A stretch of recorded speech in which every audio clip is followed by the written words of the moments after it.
तो hello, welcome, नमस्कार, आदाब। रात के 9 बज चुके हैं और एक बार फिर आपके सामने हाजिर हूँ।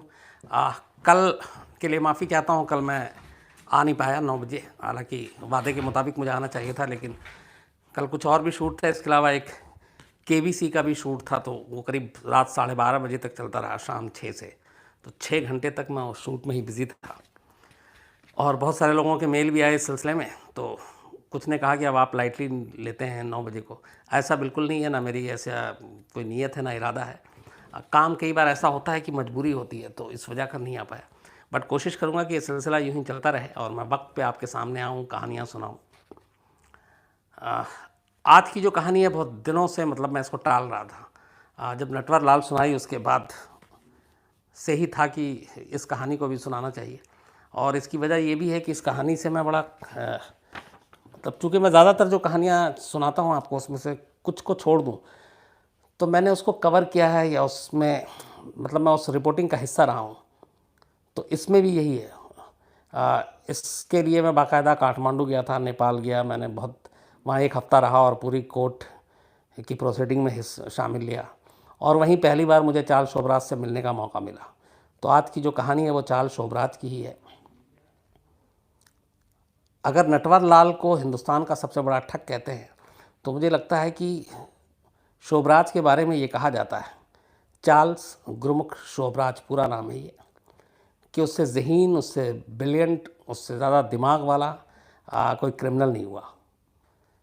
हालांकि अगर वो इस चीज़ों का सही और अच्छी जगह पे इस्तेमाल करता तो शायद वो बहुत कुछ कर सकता था। लेकिन उसने जुर्म का प्रोफेसर बनना पसंद किया और उसका शौक़ ही था क्राइम, थ्रिल, एक्साइटमेंट, अच्छी ज़िंदगी जीना, ऐश करना। और इसीलिए एक अच्छा खासा दिमाग बर्बाद हो गया। तो चार्ल्स शोबराज की आज की कहानी है। कुछ लोग जो होते हैं वो हालात की वजह से क्रिमिनल बनते हैं। कुछ लोग होते हैं जो क्राइम को अपना धर्म मान लेते हैं और उस क्राइम की टीम में जो उनके साथ जो शामिल होते हैं उसको अपना शिष्य और ख़ुद को गुरु। चार्ल्स शोबराज की कहानी यही है कि वो क्राइम को कभी क्राइम मान के चला ही नहीं। वो इसको एक, उसने कहा है कई जगह पे कि मैं ऐसा कुछ नहीं करता हूँ, मैं लोगों से बात करता हूँ, लोग मेरे झांसे में आ जाते हैं और फिर सब कुछ प्यार से हो जाता है। और इसलिए ये वो शख्स था जो क्राइम को क्राइम कभी मानता ही नहीं था। तो शुरुआत से इसकी पूरी कहानी जो चार्ल्स शोबराज की है उसमें थोड़ा सा अगर मैं पीछे जाऊँ, 6 अप्रैल 1944 को चार्ल्स शोबराज जो है वो वियतनाम में पैदा होता है। दरअसल चार्ल्स शोबराज की जो माँ थी वो वियतनाम में एक शॉप ओनर थी, दुकान थी उनकी एक। और वहीं पे एक इंडियन बिजनेसमैन थे जो अपने हिंदुस्तान के सिंधी थे, शोबराज बवानी। तो वो उस वक्त वियतनाम में थे बिज़नेस के सिलसिले में। तो वहाँ पे वो शोबराज की माँ से मिलती हैं, मिलते हैं, दोनों में प्यार होता है और फिर दोनों लिव इन रिलेशन में रहने लगते हैं। शादी नहीं की थी। उसके बाद शोबराज पैदा होता है 1944 में, मतलब हमारी आज़ादी के 3 साल पहले। तो चूँकि शोबराज के माँ बाप ने शादी नहीं की थी, इसलिए बीच बीच में उनके रिश्ते भी ठीक नहीं होते थे। कुछ दिनों के बाद जो शोबराज के पिता थे, शोबराज बवानी, जो सिंधी हिंदुस्तानी बिजनेसमैन, वो शोबराज की माँ को छोड़ देते हैं और यहाँ चले आते हैं। इसके बाद शोबराज उस वक्त बहुत छोटा।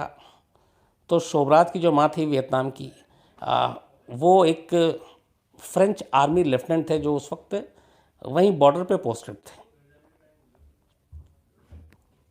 युद्ध और ये सारी वॉर का वो चल रहा था कुछ कुछ कहीं कहीं। तो वो फ्रेंच आर्मी लेफ्टिनेंट वहाँ पोस्टेड थे। फिर शोबराज की माँ से मुलाकात होती है, दोनों में प्यार होता है। फिर शोबराज की माँ उस फ्रेंच लेफ्टिनेंट से, आर्मी में जो, उससे शादी कर लेती है। उसके बाद शोबराज अपनी माँ के साथ पेरिस पहुँच जाता है, फ्रांस।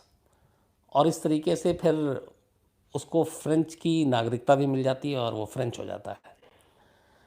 तो फ्रांस की नागरिकता के बाद फिर उसको एक और भाई, मतलब एक सौतेला भाई पैदा होता है। लेकिन बचपन से ही शोबराज को ये लगता था कि पहले जो उसके ओरिजिनल फादर थे उसने धोखा दिया, दूसरे फादर भी उसका ख्याल नहीं रखते, और जब उनका अपना बेटा हुआ तो उसको लगा कि बहुत दूरी बना ली है और मैं सौतेला हूँ। ये सारी चीज़ें उसके दिमाग में थी शुरू से, बचपन से ही। तो इसलिए वो हमेशा अपने घर से कटा कटा अलग अलग महसूस करता था, और यही सब चीज़ें उसको धीरे धीरे जुर्म के रास्ते पे चली गई, लेकर गई। पहली जो उसने चोरी की या क्राइम किया था वो पेरिस के पास ही एक गाड़ी चुराई, और उस गाड़ी को चुराने के इल्ज़ाम में उसको जेल जाना पड़ा। 8 महीने तक वो जेल में रहा। फिर एक जेल में कुछ लोग होते हैं जो एनजीओ टाइप वो काम करते हैं सुधार का, और ये तो उन्हीं में से एक शख्स था जो जेल में अक्सर आता था और ऐसे कैदियों से बात करता था, सुधारने की कोशिश करता था। तो उससे बड़ा चार्ल्स शोबराज इम्प्रेस हुआ। जेल के जब बाहर आया तो वो उनसे मुलाकात की। वो बहुत ही अमीर आदमी, लेकिन उनका भी जो है वो क्राइम और क्रिमिनल के साथ बड़ा गहरा वास्ता था। तो धीरे धीरे उस शख्स के ज़रिए शोबराज जो है वो पेरिस में ऐसे criminal gang, mafia, drugs peddler, इनके संपर्क में आया और वो जुर्म के रास्ते पे चल पड़ा। इसके बाद वो फिर एक बार पकड़ा गया, और कहते हैं कि जब वो पहली बार जब जेल गया था और वो 8 महीने रहा था, तब उसको जेल के नाम से बड़ा कपकपी होती थी, बड़ा डरता था वो। लेकिन उसने बहुत कम उम्र में जेल देख लिया। तो ये जुर्म के रास्ते वो छोटे मोटे अपराध करने लगा, ड्रग्स के काम करने लगा, गाड़ियाँ चुराने लगा, और इसी दौरान में उसको एक पारसी लड़की से प्यार हो जाता है शोभराज को। तो प्यार होने के बाद अब वहाँ पे धीरे धीरे चूँकि क्राइम करता जा रहा था तो फ्रेंच पुलिस की भी नज़रों में आ रहा था, तो इसने फ्रांस छोड़ दिया। इसके पास बहुत सारे पैसे थे, और जो जेल में जो एनजीओ चलाते थे, जो शख्स ने इसकी मदद की थी, उससे एक गाड़ी ली, और उस गाड़ी के ज़रिए इसने अपने सारे पैसे उसमें रखे और बॉर्डर पार करके वो वहाँ से पड़ोसी मुल्क गया, और फिर वहाँ से होते होते वो पहली बार हिंदुस्तान पहुँचता है। इंडिया आता है वो 1969 और मुंबई पहुँचता है। मुंबई आने के बाद जो उसकी गर्लफ्रेंड थी, ये दोनों उस वक्त तक शादी कर चुके थे और वो प्रेग्नेंट थी। मुंबई आने के बाद चार्ल्स शोबराज को एक बेटी पैदा होती है, और मुंबई में भी आके वो कार चुराने का काम और इसी में लग जाता है। फिर धीरे धीरे उसके नेक्सस इतने बनते हैं कि वो इंडिया, पाकिस्तान और बांग्लादेश, वो अफ़गानिस्तान, इन सीमाओं से लगते हुए जगहों पे वो गाड़ियाँ, महंगी महंगी गाड़ियाँ चुराता, बॉर्डर क्रॉस करवाता, साथ में ड्रग्स का काम करता। फिर कहते हैं कि हथियार के भी उसने बॉर्डर से स्मगलिंग शुरू कर दी, और उसका काम करने का तरीका बड़ा सिंपल और आसान था। वो जो जहाँ जहाँ जिन जिन लोगों से उसको ज़रूरत थी, मालूम है कि इस बॉर्डर से यहाँ ये क्रॉस कराएगा, यहाँ ये, उन सब से बहुत प्यार से बात करता था और उन सब से पैसे में डील करता था। और इसकी कुदरती एक ख़ासियत थी कि चार्ल्स शोबराज एक तो स्मार्ट बहुत, दूसरा वो बहुत ही कॉन्फिडेंट, धारा प्रवाह, वो कई लैंग्वेज बोलता था, इंग्लिश, फ्रेंच, इंडिया में आके फिर हिंदी, उर्दू, उसे ज़ुबान सीखने का शौक़ था। तो धीरे धीरे वो मुंबई में इस तरीके के काम करने लगा, गाड़ियाँ और फिर हथियारों की, बॉर्डर से यहाँ से वहाँ पहुँचाना, उसके बीच में कमीशन लेना। तभी फिर कुछ गाड़ियों के चक्कर में मुंबई पुलिस की नज़रों में आया। एक बार ये पकड़ा भी, लेकिन फिर मुंबई पुलिस ने छोड़ दिया। उसके बाद ये दिल्ली आ जाता है। दिल्ली आने के बाद अशोका होटल, एक 5 सितारा होटल है सरकारी आईटीसी का, नई दिल्ली में ही, उसके ऊपर के फ्लोर पे एक, जनरली जो 5 स्टार होटल उसमें कई शॉप होते हैं, तो एक ज्वेलरी शॉप भी था। तो इसे पैसे की ज़रूरत थी, और ये वहाँ ही ज्वेलरी शॉप में जाकर और उसी होटल में रुकता है, और फिर उस ज्वेलरी शॉप में रात को ये डाका डालता है और वहाँ से बहुत सारे ज्वेलरी उठाता है, पैसे उठाता है, और लेने के बाद ये और इसकी जो वाइफ थी उस वक्त इसके साथ थी, ये सीधे उसके बाद निकल के और मुंबई जाने के लिए दिल्ली एयरपोर्ट पहुँचता है। लेकिन दिल्ली एयरपोर्ट पे कस्टम वालों को कुछ इसके बैग या सिक्योरिटी वालों को देख के कुछ डाउट होता है, तो बैग खुलाते हैं तो उसमें बहुत सारे जेवर और ये थे, तो उन्हें डाउट हुआ कि ये लूट का हो सकता है। शोभराज को लगा वो पकड़ा जाएगा, तो वहाँ से एयरपोर्ट से खिसक लेता है, लेकिन फिर उसको पुलिस पकड़ लेती है। पुलिस पकड़ने के बाद, ये बात है 1973 की, तो पुलिस उसको पकड़ने के बाद तिहाड़ जेल ले जाती है पहली बार। फिर ये अचानक बीमारी का बहाना बनाता है, ये भी इसका एक मोडस ऑपरेंडाई जो है वो मैं आगे बताऊंगा आपको।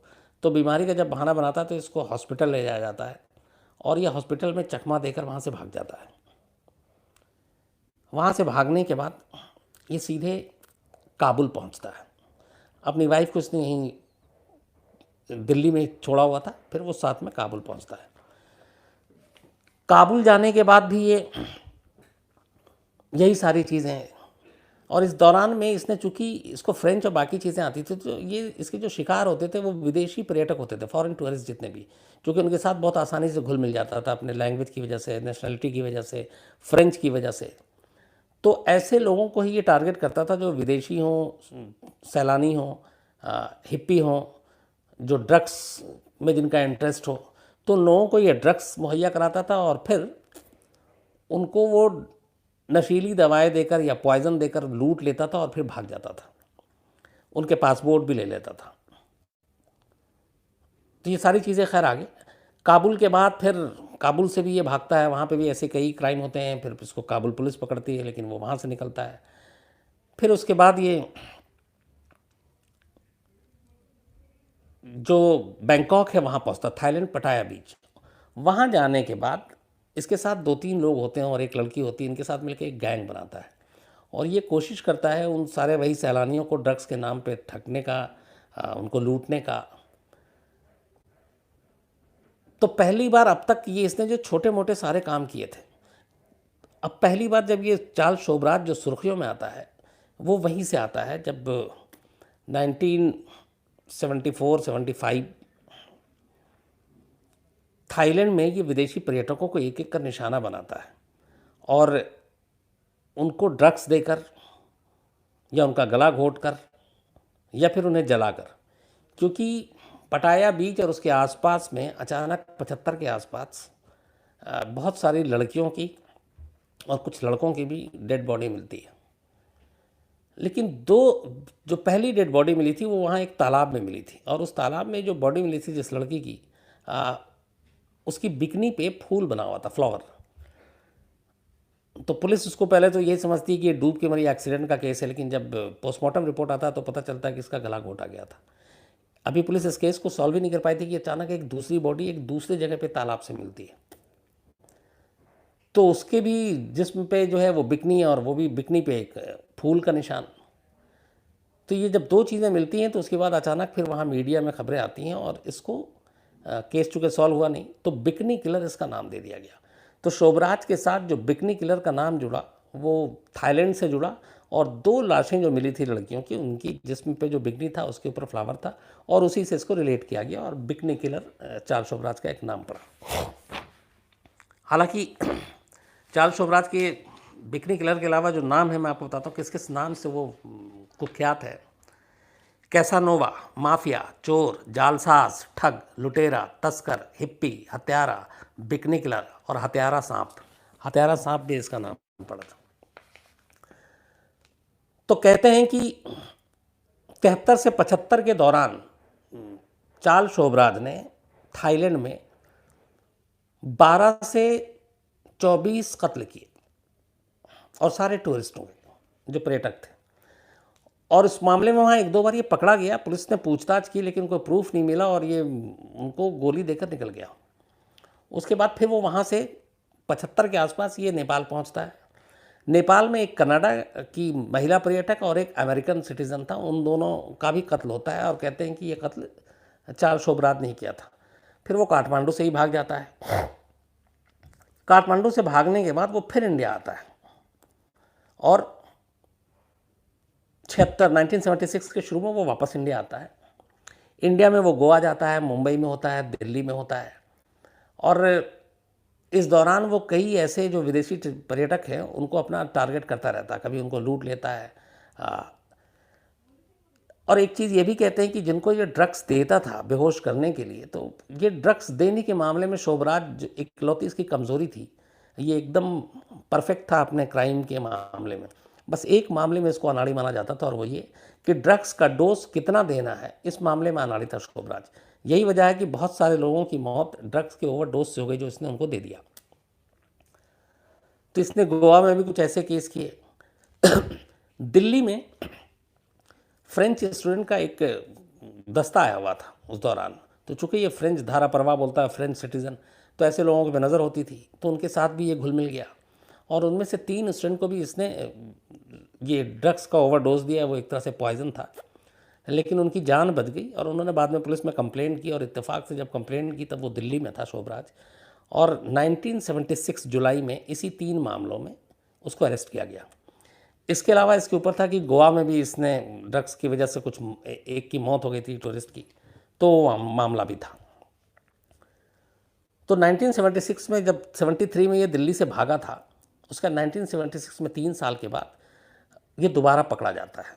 लेकिन अब तक ये बैंकॉक में इसके ऊपर इतने सारे कत्ल के इल्ज़ाम थे और बैंकॉक पुलिस को अब इसकी तलाश थी और उनको इसके भागने के बाद बहुत सारे प्रूफ मिले थे, कुछ विटनेस मिल गए थे जिससे साबित होता था कि चार्ल्स शोभराज ने ही कत्ल किया है। तो अब बैंकॉक पुलिस की तलाश थी। बैंकॉक पुलिस को ये पता चला कि शोभराज इंडिया में है और दिल्ली पुलिस ने अरेस्ट कर लिया। तो उसने इंडियन गवर्नमेंट के ज़रिए ये सिफारिश की कि ये हमारे यहाँ इतने कत्ल के मामले में वांटेड है, आप हमें सौंपें। लेकिन हमारा कानून ये था कि हमारे हिंदुस्तान की ज़मीन पे भी इसने क्राइम किया है, तो पहले हम सज़ा देंगे।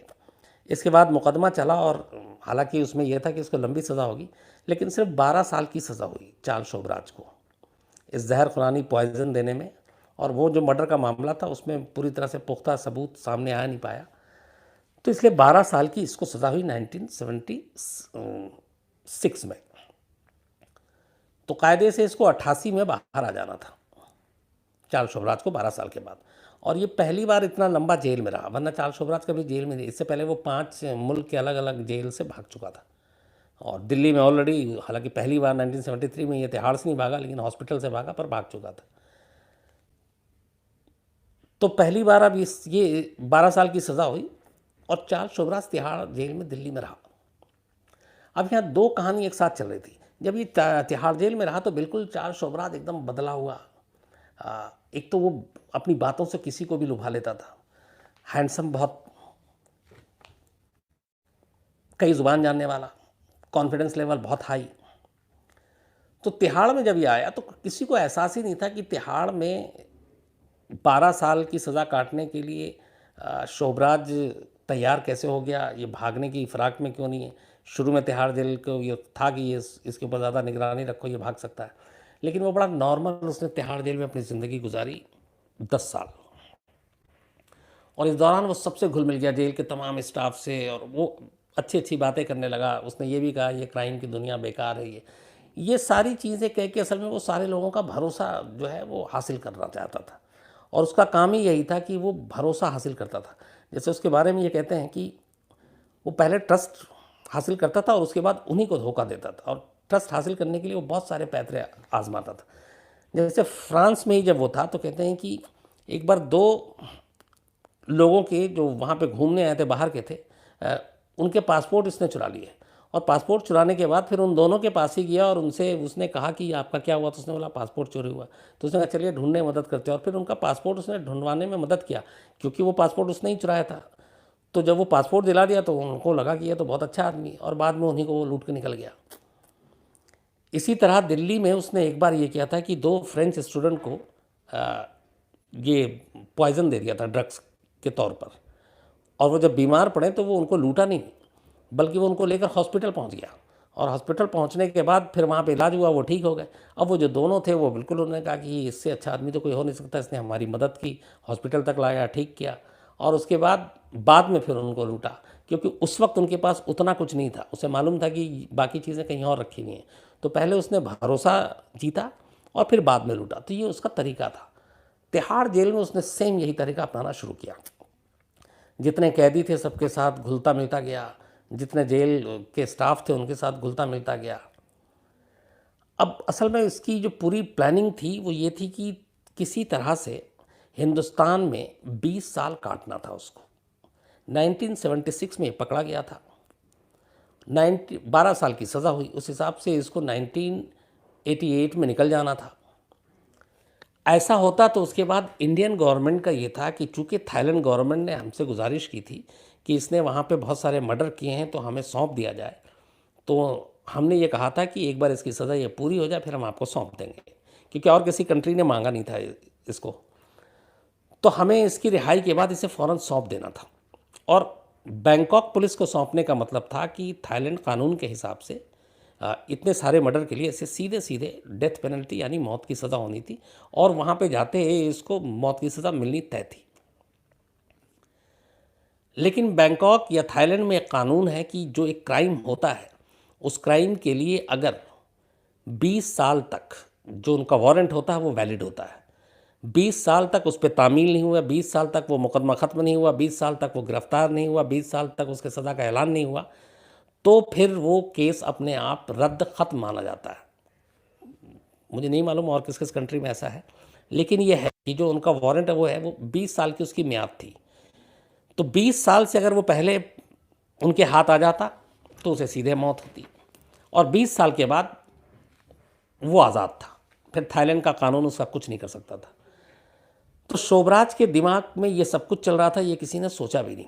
इसीलिए उसने जो 12 साल की सज़ा हुई, बहुत इत्मीनान से तिहाड़ जेल में उसने अपनी सज़ा काटी। लेकिन जैसे ही रिहाई का दिन नज़दीक आने लगा, इसलिए लोगों को हैरत थी कि 88 में उसको रिहा होना था, बल्कि अच्छे चाल चलन की वजह से उसको एक आध साल पहले भी रिहा कर दिया था, 86-87 में ही। तो उसने ऐसा क्यों किया? उसने जब 10 साल हो गए उसको तिहाड़ जेल में, तब उसने बोला कि अब मेरे जेल से निकलने का वक्त आ गया, और जेल से भागने की उसने प्लानिंग की। प्लानिंग बहुत पहले से था, दिमाग में साजिश चल रही थी। अब जब असली टाइम आया तो 1986 में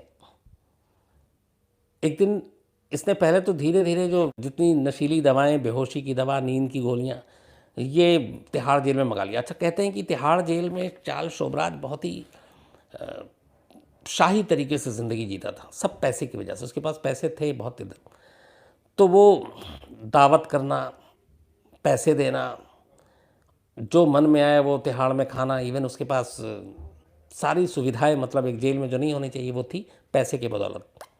और उसका चाल चलन एकदम ठीक था, नॉर्मल, किसी को नुकसान नहीं पहुंचाना, टाइम टेबल का ख्याल रखना। तो जेल ऑफिशियल भी उसके ऊपर पूरी तरह से आंख बंद करके भरोसा करने लगे, और वो यही चाहता था। 1986 में अचानक इसने सारी नींद की गोली, बेहोशी की दवा, ये सब मंगा ली। उसके बाद एक हफ्ता पहले से ये ऐलान करता है कि मेरा बर्थडे आ रहा है, और मैं इस वक्त बर्थडे मनाएंगे हम लोग जेल में अपने सारे कैदी भाइयों के साथ और जेल स्टाफ के साथ। क्योंकि 10 साल हो गए थे जेल में, उसका चाल चलन देखकर हर एक उसको लगता था इससे किसी को कोई नुकसान है नहीं, तो सब ने विश किया, उसको बधाई दी।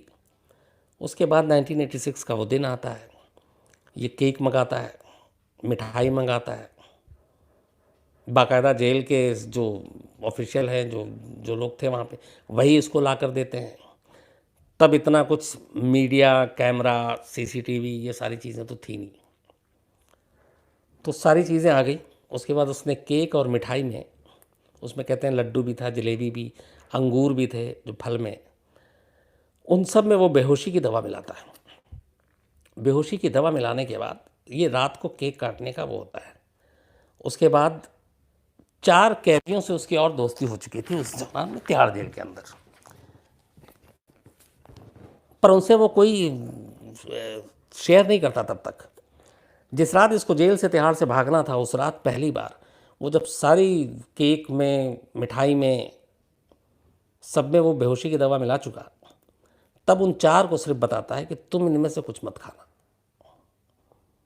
और वो 4 नहीं खाते, और खुद शोभराज नहीं खाता।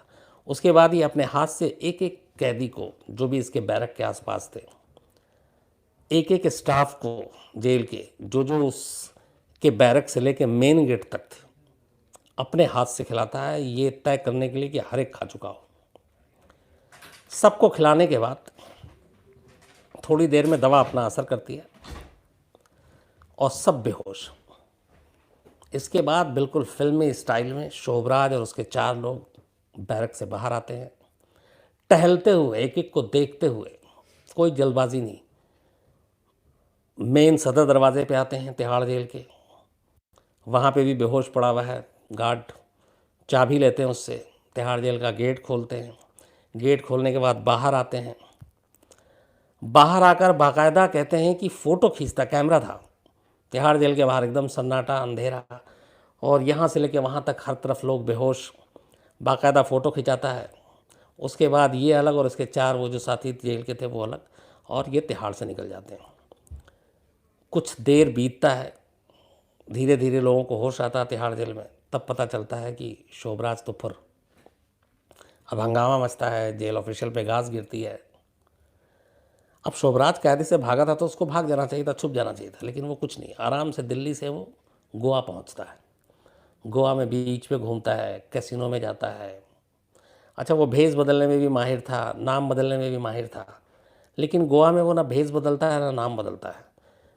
शुरू में वो कुछ दिन अंडरग्राउंड रहता है, उसके बाद खुलेआम वो घूमता है बीच पे, कैसीनो में। और फिर गोवा के ही एक याक एन यती, नहीं याक एन यती तो काठमांडू का था, गोवा के ही एक होटल में इसको देखा जाता है। और जो मुंबई में जब ये था 1970 इसके दौरान, तो वहाँ के एक पुलिस अफसर थे, मैं उनका नाम भूल रहा हूँ, जिन्होंने इसको पकड़ा था, वो भी लगे हुए थे, सारे चुके इसकी तलाश में थे। तो किसी ने बताया कि शोभराज को गोवा में देखा है, चूँकि ये ओपनली घूम रहा था। तो फिर वो पहुँचते हैं और शोभराज को आराम से उस होटल से जाकर पकड़ा जाता है, और वो कोई विरोध नहीं करता है, बल्कि मुस्कुराता है, हंसता है, और फिर उसको वापस दिल्ली लाया जाता है और फिर वापस जेल भेजा जाता है। लेकिन इस जेल ब्रेक के लिए उसकी सज़ा 12 साल में और 10 साल जोड़ दी जाती है, मतलब करीब 21 साल, उन हाँ 12 10 9 साल करीब और उसमें जोड़ जाती है। तो जो 86 में इसको बाहर निकलना था, अब वो सज़ा बढ़ के 97 तक पहुंच गई, 1997। और 1997 में जो आपके थाईलैंड की जो मियाद थी पुलिस के कानून की, कि इसको अगर 20 साल के अंदर पकड़ना है और उसके बाद इसको मौत की सज़ा तय थी, वो मियाद पूरी हो जाती है। मतलब इसके दोनों मसले हल हो गए। एक, जेल से निकलने से ही ये बैंकॉक भेजा जाता, लेकिन इसने जेल तोड़ के, तिहाड़ जेल से निकल के वो अपनी जो इसके फांसी का फंदा लटक रहा था उसको दूर कर दिया और 10 साल की सज़ा बढ़वा ली। तो कहते हैं कि ये चार्ल्स शोभराज हमेशा जेल तोड़ता इसलिए कि भागने के लिए, लेकिन 1986 में ये जेल से इसलिए भागा था क्योंकि उसे जेल में और रहना था। ये शायद दुनिया का एक पहला ऐसा क्रिमिनल होगा जो जेल में और रहने के लिए जेल से भागता है और अपने मकसद में पूरा होता है। इसके बाद इसको 1997 में इसकी सज़ा पूरी हो जाती है और 1997 में इसको रिहा कर दिया जाता है। 17 फरवरी 1997, मतलब ये 76 में पकड़ा गया था और 97 करीब 21 साल पूरा ये तिहाड़ जेल में रहता है। और ये उसका रिकॉर्ड है कि इतने लंबे साल तक ये कभी किसी जेल में रहा। चार्ल्स शोभराज अपने पूरे करियर में 30 साल उसने जेल में गुजारी, और उन 30 सालों में से 21 साल तिहाड़ जेल में, 9 साल इसने अलग अलग मुल्क के जेलों में काटी। तो 1997 में जब ये रिहा हो जाता है तो बाकायदा तिहाड़ जेल से बाहर आता है। अब चूँकि बैंकॉक की जो मियाद थी वो ख़त्म हो गई, थाईलैंड के हवाले अब करने का मतलब नहीं था। सिटीज़न जो था ये फ्रेंच था, फ्रांस का, इसलिए रिहाई के बाद भारत सरकार इसको फ्रांस डिपोर्ट कर देती है, यहाँ से प्लेन में बैठाकर और सीधे फ्रांस, पेरिस की टिकट पकड़ाकर और वहाँ भेज दिया था।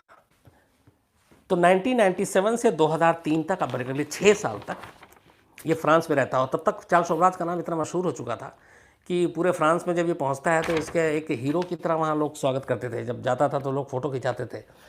और वहीं पे एक बहुत बड़े हॉलीवुड के प्रोड्यूसर ने इससे बात की, इसकी जीवनी को लेकर और फिल्म बनाने को लेकर, और करोड़ों रुपए मिले शोभराज को अपने फिल्म का राइट देने के लिए, कहानी के लिए। इवन ये कहते हैं कि जब वो पहुंचा था इंटरव्यू के लिए, वो $5-5 हज़ार फीस वसूलता था। और फिल्म के लिए तो इसने करीब 90 करोड़ रुपए, जो पूरी रिपोर्ट है मीडिया की, करीब 90 करोड़ रुपए में इसने अपने राइट दिए थे। तो 6 साल तक वहाँ पे ये बहुत ऐश में रहा, अच्छे से रहा। फ्रांस में एकदम आज़ाद था और कहीं कोई मामला था नहीं। लेकिन फिर पता नहीं क्या होता है कि अचानक 2003 में अपनी पूरी ऐशो आराम की ज़िंदगी फ्रांस में, पेरिस में छोड़कर और फिर वहीं पे जाकर उसकी अपनी लड़कियों से दोस्ती, चूँकि लड़कियां बहुत जल्दी इससे प्रभावित हो जाती थीं। पर 2003 में ये आज तक समझ में नहीं आया कि उसने ऐसा क्यों किया। ये अपनी अच्छी खासी ज़िंदगी को छोड़ के वो काठमांडू पहुंच जाता है और काठमांडू में होटल में रहता है और कैसीनो में जुआ खेलता है। जुआ खेलने का बहुत बड़ा शौक़ था चार्ल्स शोबराज को। और उसके बाद यूं ही खुलेआम घूमता रहता है। ऐसे ही एक दिन घूम रहा था तो वहाँ का एक लोकल जर्नलिस्ट जो चार्ल्स शोबराज को जानता है अच्छी तरीके से, उसने शोबराज को देखा और वहाँ की अथॉरिटी को इन्फॉर्मेशन दी कि चार्ल्स शोबराज नेपाल में घूम रहा है। तो जब छानबीन की गई तो पता चला कि हाँ, फिर याक एंड यति होटल के कसिनो से चार्ल्स शोबराज को 19 सितंबर 2003 को पकड़ा गया। 19 सितंबर 2003 को। असल में नेपाल में ये था कि जो 1975 में जब ये थाईलैंड से भागा था तो नेपाल आया था और 2 लोगों का कत्ल हुआ था, एक अमेरिकन सिटीज़न और एक कनाडा की। तो उसको लेके कुछ सबूत थे उनके पास। तो उन दोनों मर्डर के लिए चार्ल्स शोबराज को की उनको तलाश थी। तो जब ये 2003 में देखा गया तो इसको पकड़ा गया। इसके बाद फिर अदालत में मुकदमा चला। लोअर कोर्ट ने उम्र कैद की सज़ा सुना दी। फिर सुप्रीम कोर्ट में अपील किया। सुप्रीम कोर्ट ने भी उम्र कैद की सज़ा 2010 में वो बाद में आई, उसने बहाल रखा। हालांकि इसने कहा कि मैंने 1975 में जब ये मर्डर हुआ था तब मैं वहाँ था ही नहीं, नेपाल नहीं आया। शोबराज का हमेशा ही कहना था। उसकी वजह ये थी कि शोबराज जितने लोगों को मारता था उनमें से ज़्यादातर लोगों के पासपोर्ट भी चुरा लेता था और उस पासपोर्ट में फ़ोटो अपना लगा देता था, नाम बदल देता था। तो कहते हैं कि उसके पास 10 अलग अलग कंट्री के पासपोर्ट थे। और इस दौरान वो अफ़गानिस्तान, ग्रीस और किस किस मैं जगह का आपको नाम बताऊं जहाँ जहाँ जो उसने क्राइम किया था, Karachi, Rome, Tehran, Kabul, Yugoslavia, Bulgaria, Copenhagen, Istanbul, ये सारी जगहों पे ये अलग अलग वक्त में गया। यूरोप की कंट्री अलग हैं और वहाँ इसने क्राइम किए। तो जब ये फिर नेपाल में जब इसको उम्र कैद की सज़ा हो गई तो इस सज़ा से पहले इसने वहाँ एक वकील की, शकुंतला थापा, नेपाल में, और शकुंतला थापा इनकी वकील थी। शकुंतला थापा की एक 20 साल की बेटी 12वीं में पढ़ने वाली निहिता विश्वास, तो मैटर के लिए अक्सर वो अपनी माँ के साथ जेल आया करती थी और जेल में मुलाकात होती थी जो शकुंतला थापा वकील चार्ल्स शोबराज की और बेटी निहिता विश्वास सिर्फ 20 साल की। अचानक एक दिन बहुत बड़ी खबर आती है, वो ये कि 8 अक्टूबर 2008 को कुछ तस्वीरें बाहर आती हैं मीडिया में। चार्ल्स शोबराज और निहिता विश्वास जो सिर्फ 20 साल की, और चार्ल्स शोबराज की उम्र तब 65-62 हो गई थी, इस वक्त वो 73 साल का है। उसके मांग में सिंदूर भर रहा है और वो दोनों की जेल में ही शादी हो गई। और इस शादी की गवाह ये वकील और निहिता विश्वास की माँ, मतलब चार्ल्स शोबराज की सास। अब जेल प्रशासन के हाथ पैर फूल गए, मीडिया में खबर है कि भैया जेल में कैसे शादी हो सकती है, लेकिन शोबराज ने जेल में साजिश भी, मतलब शादी भी कर डाली। जैसे वो बर्थडे मनाया था, उसके बाद भाग गया, यहाँ शादी हो गई। कहते हैं कि उसका काम करने का तरीका यही है कि पहले भरोसा हासिल करो फिर भरोसा तोड़ो। यहाँ से पहले जो दिल्ली में तिहाड़ जेल में चार्ल्स शोबराज बंद था, तब कहते हैं कि जो 2 उसकी वकील थी उन दोनों के साथ उसके बड़े गहरे रिश्ते हो गए थे। उनमें से तो एक के साथ इश्क भी हो गया, ये कहा जाता है। और यहाँ भी वकील और वकील की जो बेटी थी उनसे तो शादी कर ली। अब ये कहते हैं कि ये शादी भी एक साजिश थी जेल से बाहर निकलने की। और निहिता खुद कहती है कि हाँ मैंने शादी की। तो जब ये शादी की खबर आई और उसी वक्त कोर्ट में ये फैसला भी आना था इसके, तब हम लोग काठमांडू गए थे और मैं करीब 1 हफ्ता वहीं रहा। मैं निहिता विश्वास से मिला, उस लड़की से, शकुंतला थापा से मैं लंबी बात की, और वहीं कोर्ट की पेशी के दौरान मेरी शोबराज से पहली बार 2-3 दिन लगातार मुलाकात हुई। और हम लोग, शोबराज की खासियत यह है कि उसे पता है कि उसकी इम्पोर्टेंट क्या है, इसलिए वो मीडिया को बाइट भी नहीं देता, कैमरे पे बोलता ही नहीं। बोलना है तो आप चार्ज देंगे, आप पैसे देंगे उसको, और पैसे डॉलर में। हालांकि हम लोगों ने कोशिश भी की थी लेकिन वो हुआ नहीं। लेकिन अब नेपाल में भी हालत यह है कि उसने हर एक पुलिस वाले को, वहाँ जेल के जितने भी हैं उन सबको अपना मुरीद बना रखा है। अब खबर ये आई है कि उसके दिल में कुछ प्रॉब्लम है, एक वॉल्व उसका ख़राब था, वॉल्व का शायद ठीक भी किया गया है, और ओपन हार्ट सर्जरी की बात चल रही थी।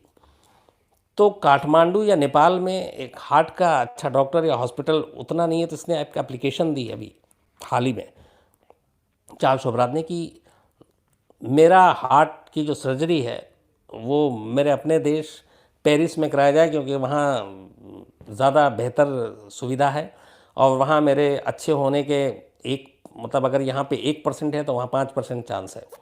तो ये अपील दे रखा है, लेकिन अभी तक उसका कुछ फैसला शायद कुछ आया नहीं है। बट उसका कहना है कि मुझे ऑपरेशन के लिए यहाँ से मुझे वहाँ भेजा जाए, नंबर 1। नंबर 2, एक दूसरा उसने अभी हाल में एक और अपील डाली है। नेपाल में एक कानून के तहत ये भी है कि जिनकी उम्र 72 साल हो जाती है उसको जेल से रिहाई मिल जाती है।